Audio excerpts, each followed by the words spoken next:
जय हिंद दोस्तों, आशा करता हूँ आप काफ़ी अच्छे होंगे। अगर आप यूपीएससी ईपीएफओ के लिए प्रिपेयर कर रहे हैं तो इसके लिए हमारी एक्सक्लूसिव बैच है जिसमें ईपीएफओ के रिलेटेड जितनी भी टॉपिक्स हैं वो सारे कवर्ड हैं। ये सारे नंबर्स हैं जिनसे आप इंक्वायरी ले सकते हैं और ये इनकी डिटेल्स हैं। तो अभी हम बात करेंगे ईपीएफओ में आए हुए रिसेंट हिस्ट्री के क्वेश्चंस की। बहुत ही शानदार सवाल है और पीवाईक्यू से आपको कंप्लीट क्लैरिटी मिल जाएगी कि किस तरह के क्वेश्चन रिपीट करते हैं और उनका सोर्स क्या होता है। पहला सवाल यह है कि who among the following was a companion of freedom fighter Rani Chennamma of Kittur and continued the fight against the British after the Rani's capture by the British in 1824। तो ये कह रही हैं कि कित्तूर की महारानी चेन्नामा इनकी ये कंपेनियन थी, यानी इनके साथ ये बैटल लड़ रही थी ब्रिटिशर्स के अगेंस्ट। और जब रानी की कैप्चरिंग हो जाती है, यानी ब्रिटिशर्स जब उन्हें बंदी बना लेते हैं रानी चेन्नामा को, देन इसके बाद कौन उस बैटल को कंटिन्यू करती हैं। ऑप्शन है रयाना, टीपू गारो, जगबंधु और दुकारी बाला देवी। तो ये रिसेंट में भी न्यूज़ में था, वैसे भी न्यूज़ में ही रहता है। आप देखो ये द हिंदू की है कि CM inaugurates Kittur Rani Chennamma and Sangolli Rayanna themed flower show, यानी संगोली रयाना इनका नाम है। So answer is option A. तो दो यहाँ पे मेन लीड हैं। देखिए इन्होंने वैसे और डिटेल में बताया, बट यहाँ पे हम समझ लेते हैं रानी चेन्नामा जी के बारे में, क्योंकि ये रिपीट भी कर सकता है। ऐसे सवाल पहले भी पूछे गए हैं। तो बात कुछ ऐसी है कि 1816 में इनके हस्बैंड की डेथ हो जाती है और इस पर्टिकुलर किंगडम में रानी चेन्नामा रहती हैं और उनके एक यंग सन रहते हैं। और जो कित्तूर है वो पॉलिटिकली अनस्टेबल हो जाता है due to this particular sudden demise of her husband, right. और 1824 में इनके सन की भी डेथ हो जाती है अनफॉर्चुनेटली, और ये अडॉप्ट करती हैं शिवालिंगप्पा को आयर के रूप में। देन ब्रिटिशर्स होते हैं और वो इस एडॉप्शन को मानने से इनकार कर देते हैं। आप तो जानते ही हो, डॉक्ट्राइन ऑफ लैप्स का बहाना देकर बस इन्हें वजह चाहिए कि कहाँ ऐसा किंगडम ढूंढा जाए जहाँ पे जो किंग है उनका बायोलॉजिकल सन नहीं है आयर के रूप में। तो वहाँ पे ये ऐसे किंगडम्स को पर्टिकुलरली ढूंढते हैं, डॉक्ट्राइन ऑफ लैप्स का बहाना देते हैं और उन्हें ब्रिटिश किंगडम के अंदर शामिल कर लेते हैं। तो यही चीज़ यहाँ पे भी देखने को मिलती है। ब्रिटिशर्स ये कहते हैं कि ये एडॉप्शन हम नहीं मानेंगे, ये इलीगल है और इसे एनेक्स कर लिया जाएगा। तो इससे कॉन्फ्लिक्ट हो जाता है। और ये कॉन्फ्लिक्ट का हवाला क्या है, किस बेस पे ये कह रहे हैं, तो डॉक्ट्राइन ऑफ लैप्स के बेस पे। तो चेन्नामा अपील करती हैं माउंट स्टुअर्ट एल्फिंस्टन को, लेकिन वो मानते नहीं हैं। दोनों के बीच वॉर होता है। British place guards on Kittur treasury, बहुत सारे सोल्जर्स वगैरह लगाए जाते हैं, बट ब्रिटिशर्स को लॉस होता है। ठीक है, ये बात बहुत इंपॉर्टेंट है। बट सेकेंड बैटल फिर से होता है, क्योंकि चेन्नामा होप की तलाश में, उन्हें लगता है कि चीज़ें फिक्स हो जाएंगी, इसलिए वो माफ़ कर देती हैं ब्रिटिशर्स को। इनफैक्ट रिलीज कर देती हैं जो प्रिजनर्स वो बनाकर रखती हैं। और यहीं पे वो भूल हो जाती है। और सेकेंड बैटल में क्या होता है, जो मुनरो यानी टॉमस मुनरो के नेफ्यू है वो मारे जाते हैं, है ना। टॉमस मुनरो का नाम आपने जरूर सुना होगा। एंड इसके बाद Rani Chennamma was defeated, captured and imprisonment in Bailhongal fort, ये भी कर्नाटका में ही, where she was died on 1829। Then इसके बाद क्या होता है, संगोली रयाना जो उनकी लेफ्टिनेंट होती हैं, ये गुरिल्ला वारफेयर करती हैं। गुरिल्ला वारफेयर आप जानती हो, जो छुप के लड़ा जाता है, जिसमें आमने सामने नहीं होते हैं दोनों opponent, until his capture and execution. And Shivalingappa जो कि एडॉप्टेड आयर थे वाज ऑल्सो अरेस्टेड। तो जो भी बात है, बट यहाँ पे बहुत समझने वाली बात यह है कि एक महारानी अपने किंगडम को बचाने के लिए ब्रिटिशर्स से बिल्कुल इस तरह से वॉरफेयर में है कि ब्रिटिशर्स की आप कह लो ऑलमोस्ट हार ही है। ठीक है, Rani Chennamma is remembered as one of the earliest Indian ruler to resist British India. अब टाइम पीरियड देखो दोस्तों, ये 1824 की बात है ना। 1824 यानी अभी 1857 का रिवोल्ट भी नहीं हुआ है। तो जो हम कहते हैं ना कि फर्स्ट ब्रिटिश वॉर 1857, तो उसी में हिस्टोरियंस ये भी कहते हैं कि जब आप कहते हो 1857 का रिवोल्ट पहला रिवोल्ट था ब्रिटिशर्स के अगेंस्ट, तो 1855 में जो संथाल रेबेलियन हुआ वो क्या था, 1824 में जो कित्तूर में रानी चेन्नामा ने बैटल को लीड किया वो क्या था। बहुत सारे सवाल यहाँ पे उठ के आ जाते हैं। खैर वो तो मैं आप पे छोड़ता हूँ, आप किसे फर्स्ट बैटल मानते हो ब्रिटिशर्स के खिलाफ, लेकिन यहाँ पे हमारा आंसर है ऑप्शन ए, रयाना। नेक्स्ट क्वेश्चन देखिए, the first Indian factories act passed in 1881 dealt primarily with, यानी जो इंडियन फैक्ट्रीज एक्ट है वो किनसे डील करता था, women labour, living condition of factory worker, child labour या टेक्सटाइल वर्कर्स। अब एनडीए में भी पूछा गया है, 2021 में वही वाला रिपीट किया गया है। इसके अलावा 2017 में सिविल सर्विस में पूछा गया था। तो पीवाईक्यू भी बहुत ज़्यादा रिपीट करते हैं, तो समझ लेते हैं इसे हम। इस क्वेश्चन की बात करें, देखिए इंडियन फैक्ट्रीज एक्ट की बात करें तो ये प्राइमरली डील करता है चाइल्ड लेबर के साथ। ऑप्शन सी यहाँ पे करेक्ट है। देखिए इसमें जो बातें हैं, जैसे पहले यहाँ पे पूछ रहे हैं एनडीए वाले सवाल में कि ये एक्ट प्राइमरली डील करता है चाइल्ड लेबर की प्रॉब्लम के साथ, तो क्या ये बात सच है? ये बात बिल्कुल सही है, ये चाइल्ड लेबर की प्रॉब्लम के साथ डील करता है। और जैसा कि आप देख सकते हो एनडीए के क्वेश्चन को ही यहाँ पे रिपीट कर लिया गया, और ऐसे बहुत सारे सवाल हैं। एक क्वेश्चन की कीमत तो आप जानते हो इस तरह के कम्पिटिटिव एग्जाम में, जहाँ पे इसी बेस पे सिलेक्शन बहुत ज़्यादा मैटर करता है, और जितने एस्पेक्ट्स हैं उनमें से एक एक सवाल की वैल्यू काफ़ी ज़्यादा बढ़ जाती है। तो इस वजह से पीवाईक्यूज़ काफ़ी इंपॉर्टेंट, जो कि हमने बैच में भी थोरोली कवर किया और यूट्यूब के वीडियोज़ में भी हम इसे थोरोली कवर करते हैं।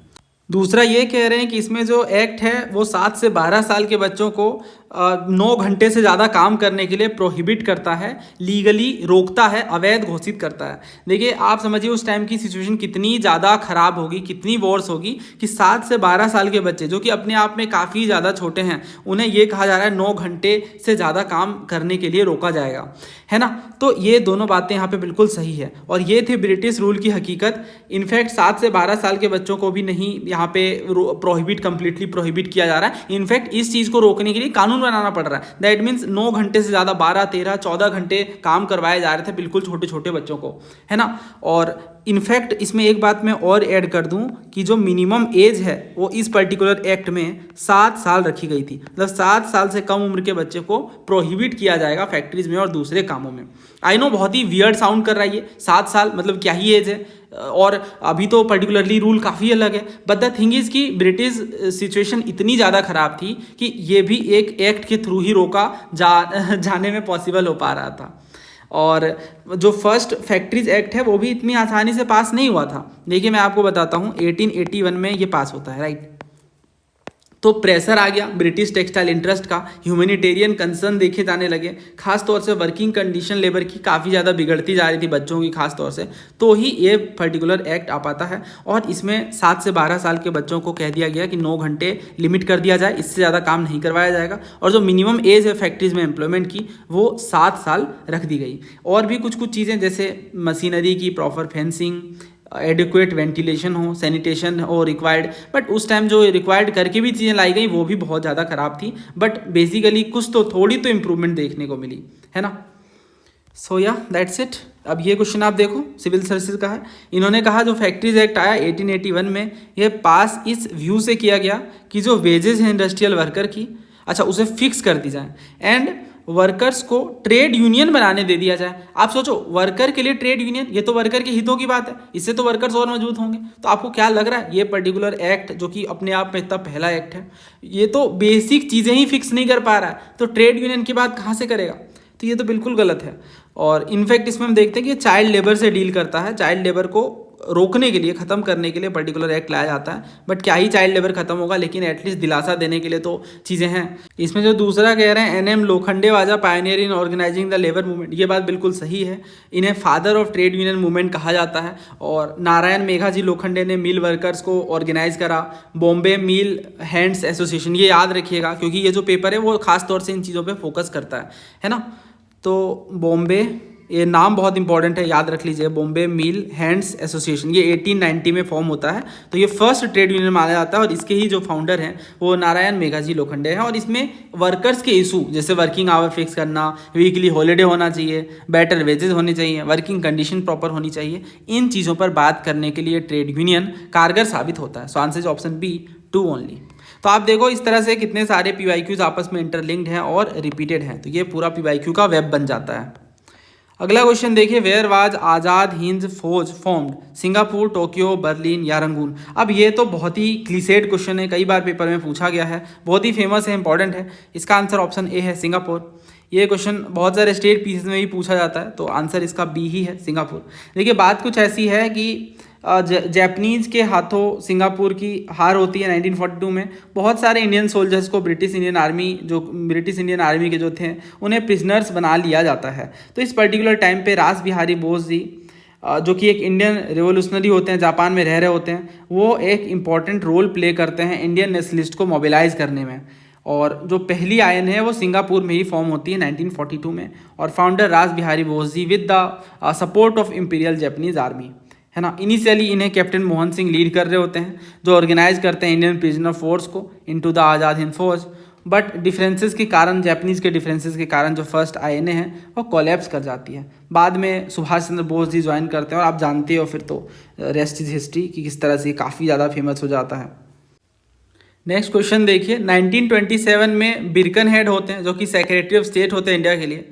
ये कमिटी अपॉइंट करते हैं 3 मेंबर्स की, जिससे इंडियन स्टेट्स ब्रिटिश गवर्नमेंट के बीच के रिलेशनशिप को देखा जा सके, समझा जा सके और सजेशन दिया जा सके, जिससे जो इकोनॉमिक रिलेशन है जो कि इंडियन स्टेट और ब्रिटिश इंडिया के बीच है उसमें और सेटिस्फैक्ट्री एडजस्टमेंट के लिए सजेशन प्रस्तुत किया जाए। मैं आपको आसान भाषा में समझाता हूँ। बात कुछ ऐसी है कि इंडिया में काफ़ी सारे प्राइंसली स्टेट्स थे, जानते हो आप ये बात। इनका ब्रिटिशर से कैसा रिलेशन था, उस चीज़ को समझने के लिए, उस चीज़ को और बेटर करने के लिए एक पर्टिकुलर कमिटी बनाई जाती है और उस कमिटी को लीड कर रहे हैं कौन? उस कमिटी को लीड कर रहे हैं बिरकनहेड। ठीक है, बिरकनहेड ने बेसिकली कमिटी फॉर्म करा है जो कि सेक्रेटरी ऑफ स्टेट थे, लेकिन उस कमिटी में जो 3 मेंबर थे उनमें से 3 मेंबर के बारे में पूछा जा रहा है कि कौन नहीं थे। देखो आप 1927 देखो तो यहाँ से तो आपको थोड़ा आइडिया लग जाना चाहिए। पहले भी पूछा गया, सिविल सर्विसेज 2017 में भी क्वेश्चन था कि ऑब्जेक्टिव क्या था बटलर कमिटी का। तो बटलर कमिटी किस लिए थी? ये तो जो इंडियन स्टेट्स हैं, जो इंडियन प्राइंसली स्टेट्स हैं और जो गवर्नमेंट ऑफ इंडिया है या यूँ कहें कि ब्रिटिश गवर्नमेंट है, उनके बीच के रिलेशनशिप को इम्प्रूव करने के लिए बटलर कमिटी आती है 1927 में, राइट। ये बात सही है। अब इसके बेस पे अगर हम देखें तो कौन कौन मेंबर होते हैं वो यहाँ पे ये पूछ रहे हैं, ये नहीं पूछ रहे हैं कि किन्होंने हेड करा। तो क्वेश्चन थोड़ा टफ है, एक लेवल आगे जाके पूछा गया है। देखिए साइमन कमीशन अनाउंस होती है 1927 में और जो इंडियन प्राइंसेस हैं वो अपना कंसर्न दिखाते हैं कि उनके इंटरेस्ट को इग्नोर किया गया है। ये चीज़ आप जानते हो, साइमन कमीशन का सबने ही विरोध करा ऑलमोस्ट, है ना, कुछ एक सेक्शन को छोड़ दें तो।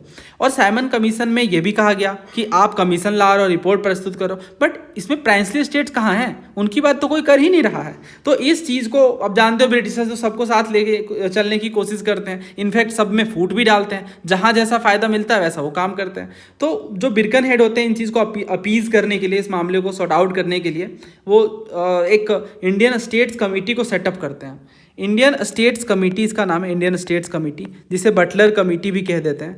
1927 में ये सेटअप होती है। बटलर कमेटी इसलिए कहते हैं क्योंकि इस पे जो हेड कर रहे होते हैं, जो चेयरमैन होते हैं, उनका नाम होता है हरकाउट बटलर, है ना, ये नाम होता है। और 3 मेंबर्स होते हैं, हरकाउट बटलर जो कि चेयरमैन होते हैं, दूसरा है विलियम होल्ड्सवर्थ, ठीक है, विलियम होल्ड्सवर्थ दूसरे मेंबर हैं, और तीसरे हैं एससी पील। तो 3 मेंबर होते हैं, एजे विल्सन नहीं होते। So answer is option B, ठीक है। अब इसकी रिकमेंडेशन क्या थी? देखो रिकमेंडेशन पूछ सकते हैं, क्वेश्चन वो दोबारा फ्रेम कर सकते हैं। पहला ये कि जो इंडियन स्टेट है वो ब्रिटिश इंडिया के सबऑर्डिनेट नहीं है, बल्कि डायरेक्टली है under the crown of England, पहली बात। दूसरा ये कि जो इंडियन स्टेट और जो क्राउन के बीच का रिश्ता है वो वायसराय या फिर क्राउन के रिप्रेजेंटेटिव मेंटेन करेंगे। और तीसरा तो ये कि ब्रिटिश इंडिया में जो कॉन्स्टिट्यूशनल रिफॉर्म्स आएंगे वो इंडियन स्टेट पे डायरेक्टली अप्लाई नहीं होंगे। जो स्टेट की रिक्वायरमेंट होगी, जो प्राइंसली स्टेट की सिचुएशन होगी, उसके अकॉर्डिंग अप्लाई किए जाएंगे। मतलब हर संभव कोशिश किया जा रहा है कि भाई अगर ये हमारे साथ हैं तो फिर पूरी जो ब्रिटिश इंडिया है वो हमारे एक तरह से कंट्रोल में है। ये ब्रिटिशर्स का सोचना था। तो ये सारी बातें थी, आई होप आपको क्लैरिटी मिली। तो वही बात है ना फिर कि प्राइंसली स्टेट्स भी अगर साथ में रहे तो ब्रिटिशर्स का काम आसान होता है, इसलिए कमेटी लाई जाती है। अगला क्वेश्चन देखिए, ये क्वेश्चन जो है वो थोड़ा टफ नेचर का है, बट इसमें बहुत कुछ आपको सीखने को मिलेगा।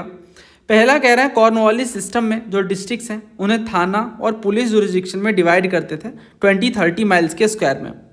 दूसरा ये कि each of them was placed under an officer of government under the denomination of दारोगा। तीसरा जो दारोगा सिस्टम है ये मद्रास में 1812 में इंट्रोड्यूस होता है।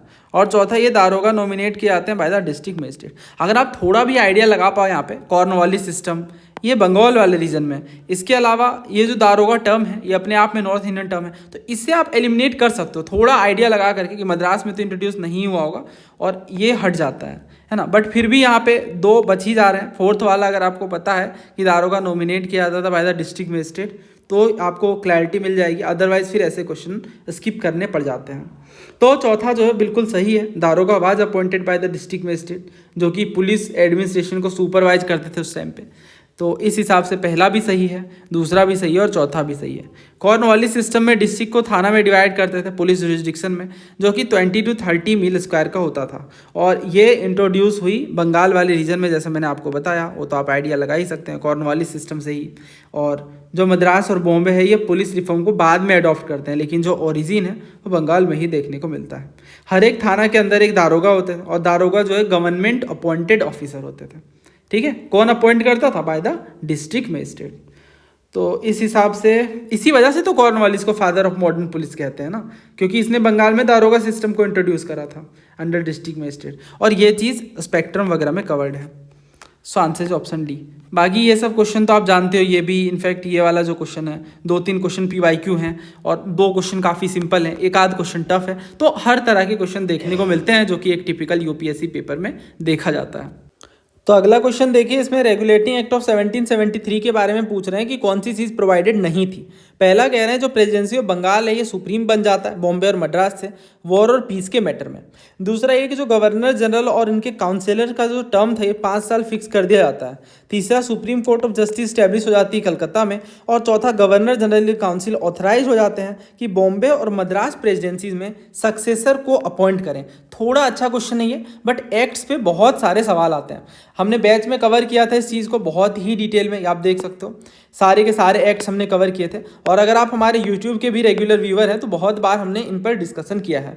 एक्ट्स के ऊपर बहुत ज़्यादा सवाल हैं, आप देखो हर एक पेपर में इससे क्वेश्चन पूछे ही जाते हैं। तो ये बात आप बहुत अच्छे से जानते हो कि बॉम्बे और मद्रास सबऑर्डिनेट बन गए थे बंगाल के टर्म्स में, यानी बंगाल को सुप्रीम बना दिया गया। और जो बॉम्बे और मद्रास है ये इनके सबऑर्डिनेट हो जाते हैं पॉलिटिकल, सिविल, मिलिट्री मैटर्स में, या कहें तो वॉर एंड पीस के मैटर में।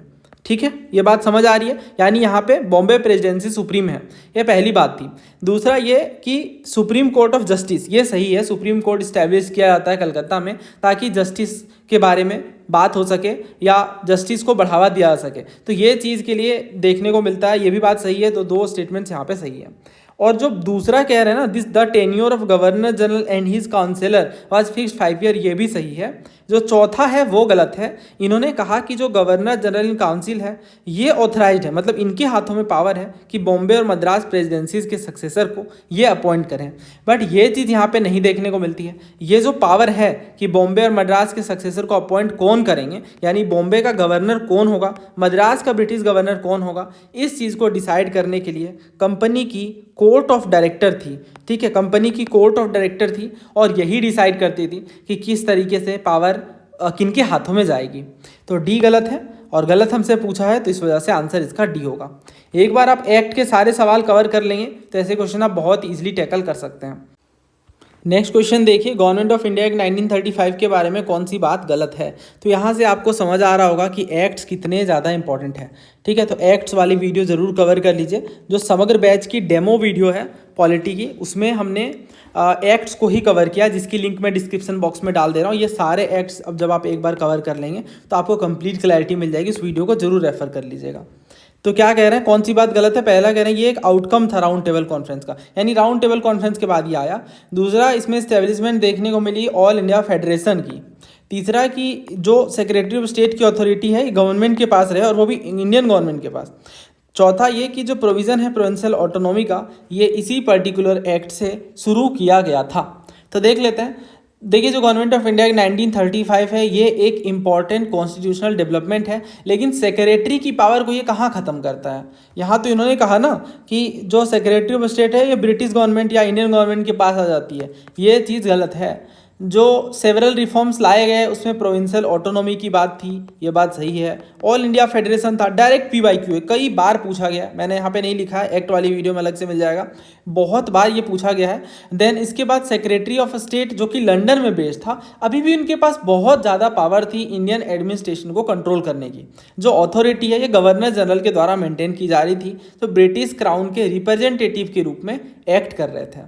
तो इस वजह से बहुत सारे रिफॉर्म्स के बावजूद ये जो बात कह रहे हैं ना कि अथॉरिटी ब्रिटिश गवर्नमेंट या इंडियन गवर्नमेंट के पास आ गई थी, ये बात गलत है। बाकी तीनों सही हैं। तो इस हिसाब से आंसर जो ऑप्शन सी, ये आसान ही क्वेश्चन है। और क्योंकि राउंड टेबल कॉन्फ्रेंस आए देन उसके बाद कहीं ना कहीं आप कह सकते हो इनका इन्फ्लुएंस भी देखने को मिला ही था 1935 के एक्ट में। और ऑल इंडिया फेडरेशन ये तो सभी जानते हैं, प्रोविंशियल ऑटोनॉमी इसी से शुरू किया गया था। डायरेक्ट क्वेश्चन इसके पूछा जाता है। देन ये आप देखो, ये थोड़ा फैक्चुअल है। कांग्रेस सेशन है, प्रेसिडेंट आपको बताने हैं। तो इसमें लाहौर सेशन मदन मोहन मालवीय जी ने प्रिजाइड करा था, कोलकाता सेशन बीसन नारायण धर जी ने, बांकीपुर सेशन रघुनाथ नरसिन्हा मुधोलकर ने, और जो मद्रास सेशन है ये भूपेंद्र नाथ बोस जी ने। इसमें आप ज़्यादा कुछ नहीं कर सकते हो, अगर आपको सेशंस याद हैं तो ये सॉल्व कर सकते हो, बट ये फेमस वाले हैं भी नहीं बहुत सारे। तो ये बहुत फेमस है लाहौर सेशन, बट एक से तो दो ऑप्शन ही हट रहे हैं, तो अगर दो एटलीस्ट पता हो तो ऐसे क्वेश्चन हो जाते हैं। अगला क्वेश्चन देखिए, मदन मोहन मालवीय जी के लाइफ से जुड़े हुए कुछ घटनाएं हैं, कुछ इवेंट्स हैं, और क्रोनोलॉजिकल ऑर्डर में आपको अरेंज करना है। बनारस हिंदू यूनिवर्सिटी की फाउंडिंग ये कब हुई, और दूसरा कह रहे हैं कि कांग्रेस नेशनलिस्ट पार्टी का फॉर्मेशन, तीसरा द लीडर नाम के अंग्रेजी अखबार इंग्लिश न्यूज़पेपर की फाउंडिंग, और चौथा हिंदू बोर्डिंग हाउस की फाउंडिंग इलाहाबाद में। तो ये 1879 में ही फाउंड हो जाता है हिंदू बोर्डिंग हाउस इलाहाबाद में। ये इनके ईयरली करियर की शुरुआत में ही, ताकि एजुकेशन को बढ़ावा दिया जा सके। इसके बाद जो लीडर नाम का न्यूज़पेपर है यह 1909 में आता है। और बनारस हिंदू यूनिवर्सिटी वाला ईयर तो सबको पता ही होगा, इंपॉर्टेंट है, 1916 में। और जो कांग्रेस नेशनलिस्ट पार्टी बाद में 1934 में जाकर इनके पॉलिटिकल करियर में इस्टेब्लिश होता है। तो इस हिसाब से 4, 3, 1, 2 होना चाहिए, यानी ऑप्शन बी सही है। ये टफ क्वेश्चन है, एक दो अगर पता है तो हो सकता है, अदरवाइज बहुत मुश्किल है ऐसे क्वेश्चन आंसर करना। नेक्स्ट क्वेश्चन देखिए, 6th सेंचुरी BCE के गण और संघ के बारे में कुछ स्टेटमेंट्स दिए गए हैं और आपको आंसर करना है। तो ये इसका पूरा सवाल है, लेफ्ट साइड में आप पढ़ सकते हैं। 4 स्टेटमेंट्स हैं, मैं जूम कर देता हूँ। यस, जूम इन के बाद आप इसे क्लियरली समझ सकते हैं। देखिए, पहले कह रहे हैं जो एंशिएंट सिटीज़ हैं, एंशिएंट इंडियन गण हैं, वो ओलिगार्कीज थे। दूसरा जो एंशिएंट इंडियन गण हैं वो नॉन मोनार्कियल थे। मगध, कौशल, वत्स और अवंती ये मोस्ट पावरफुल स्टेट थे उस टाइम पीरियड में। चौथा जो प्रोसीजर था बुद्धिस्ट मोनेस्टिक ऑर्डर यानी संघ का, वो पैटर्न था संघ की पॉलिटिक्स में। और ये इसके ऑप्शंस। तो ये महाजन पद के ऊपर सवाल है और इससे ही बहुत शानदार सवाल ये बनाया गया है। इस पर्टिकुलर क्वेश्चन का सोर्स उपेंद्र मैम की बुक है, आप पढ़ सकते हो। इसमें इन्होंने गण और संघ की बात करी है कि गण और संघ का मतलब रिपब्लिक होता है, लेकिन यहाँ पे वो थोड़ा मिसलीडिंग हो जाता है क्योंकि ये ओलिगार्कीज थे, रिपब्लिक नहीं थे। ओलिगार्की का मतलब होता है कि एक पर्टिकुलर किंगडम को कुछ राजाओं का ग्रुप मिलकर चला रहा है, जहाँ पे power group of people exercise कर रहे हैं। और इसमें से मगध, कौशल, वत्स, अवंती ये पावरफुल स्टेट्स थे। आप देख सकते हो एज इट इज़ नाम उठाकर पूछे गए हैं, है ना। तो तीसरा सही है। एंड देन ये जो कह रहे हैं जो ओलिगार्कीज थे, तो ये आप देखो एंशिएंट इंडियन गण ओलिगार्की थे, ये स्टेटमेंट भी सही हो जाता है। तो यहाँ पे आप पढ़ोगे तो इन्होंने ये कहा ये पॉसिबल हो सकता है कि even likely the procedure of Buddhist monastic order यानी संघ, ये भी पैटर्न था संघ पॉलिटिक्स में। दैट मीन्स जो बुद्धिस्ट मोनेस्टिक ऑर्डर थे ये भी इसी तरह से संघ पॉलिटिक्स पे बेस्ड थे, खास तौर से लिच्छवीज। तो इसका मतलब ये जो कह रहे हैं ये चौथा ये भी सही है, the procedure of the Buddhist monastic order were pattern on the sangha politics. तो चारों स्टेटमेंट इस बुक से लिफ्ट किए गए, answer option B 1, 2 and 3 and 4। तो ये जो सवाल हैं ये आप टैकल कर सकते हैं PYQs की हेल्प से, क्योंकि महाजन पद और इनके ऊपर बहुत सारे सवाल पूछे गए हैं। ओलिगार्की बाकी NCERTs में भी मेंशन्ड है। मैं कुछ क्वेश्चन आपको करवा भी देता हूँ ताकि और क्लैरिटी मिल जाए। तो इसमें मैं महाजन पद अगर सर्च करूँगा, क्योंकि मुझे याद है अच्छे से NDA वाली पेपर की एनालिसिस के टाइम पे हमने डिस्कस किया था। ये रहा, इसमें ही आप देखो तो ख़ास तौर से ये वाला पर्टिकुलर पेज, हाँ इसमें इन्होंने पूछा है ना कि एंशिएंट इंडियन टाइम पे कौन सा महाजन पद ओलिगार्की था। देख सकते हो NDA में इसी साल पूछा गया है 2025 में। देन CDS में पूछा गया था सेम सवाल कि गण और संघ के बारे में महाजन पद कौन सा है। तो बहुत बार ऐसे क्वेश्चन रिपीट होते हैं। और इसके अलावा देखिए CISF की एनालिसिस हमने की थी, उस टाइम भी पूछा गया था कि ईयरली बुद्धिस्ट ऑर्डर में कौन सा महाजन पद में इंक्लूडेड नहीं था। देन 16 महाजन पद में कौन सी लिस्टिंग नहीं है। तो ये सारे क्वेश्चन जब आप कर लेंगे तो ऐसे क्वेश्चन फिर आसानी से हो जाते हैं। ये और भी कुछ सवाल हैं, देख लेते हैं। हाँ ये देखिए, तक्षशिला कैपिटल थी किस महाजन पद की, गांधार की। देन यहाँ पे इन्होंने पूछा था तक्षशिला किस पर्टिकुलर प्रोविंस में है। ये सारा आप पढ़ भी सकते हैं किस पेपर में पूछा गया, राइट। तो ऐसे क्वेश्चंस PYQs की हेल्प से होते हैं। सो उम्मीद है आपको इस वीडियो से कुछ नया सीखने को मिला होगा। और अगर आपको इस वीडियो से हेल्प मिली है तो आप चैनल को सब्सक्राइब कर सकते हैं। अगर आपको बैच के बारे में ज़्यादा जानकारी चाहिए तो ये नंबर्स हैं, ये डिटेल्स हैं, इनसे आप EPFO बैच के बारे में ज़्यादा जानकारी ले सकते हैं। जल्दी मिलते हैं नए वीडियो में, धन्यवाद।